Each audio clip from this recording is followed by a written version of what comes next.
គ្រឿងក្នុងមាន់ដែលយើងទុកមកសាមិញហ្នឹងណាបានប្រើកាយស្លណាំងៅមិនសាមិញយើងញ៉ាំអត់អស់ព្រោះវាស្វិតពេកហើយយើងក៏យកដាក់មកស្ងោរណាំងៅបានមកថែមដាក់ទឹកត្រីភីបរត់ឌីណារ៉ូឌីហើយមកចេងបន្តិចមកដុកអត់កូនកន្លោះជូនកំមុំយើងហើយចាំដាក់ណាំងៅតាមក្រោយខ្លាចកូនអត់ចេះញ៉ាំងៅពីខត់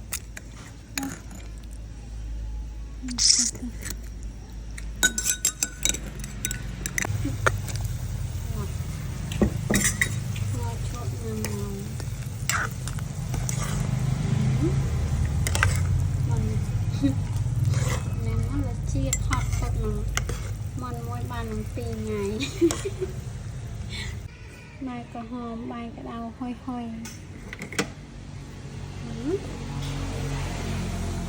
មកឈប់ណាំងៅហ្នឹងឈ្ងុយឆ្ងាញ់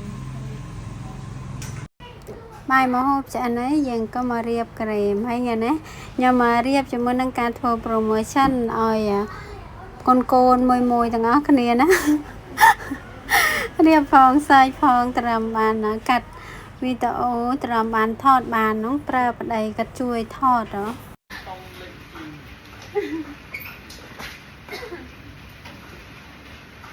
បានតែណាមិនបាត់ដែរណាបើដល់នេះចាំវិញមកស្អែកទៅបាត់តែដល់មកបាត់ហ៎ទេគេគេនេះមានប្រូ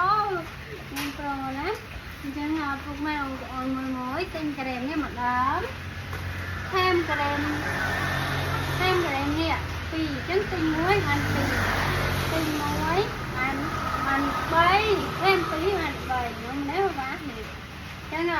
បងនេះចង់ញ៉ាំក្រែមកូនចង់ញ៉ាំក្រែមទិញ1ថែម2ណារហូតដល់អស់ណាកូនទៅចេះម្ដងទៀតណា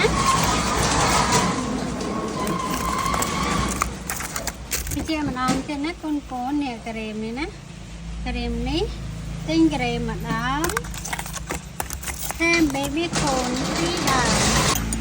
ពេលញ៉ាំបាយកូនដើមអត់ហាត់ខ្លាំងក៏បាត់ឆ្ងាញ់ដែរ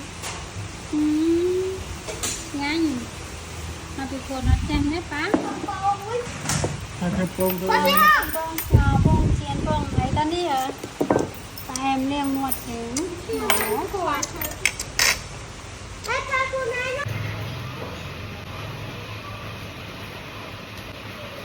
đi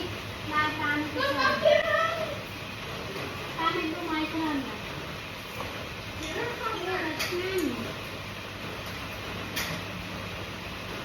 đây là nó không tan nữa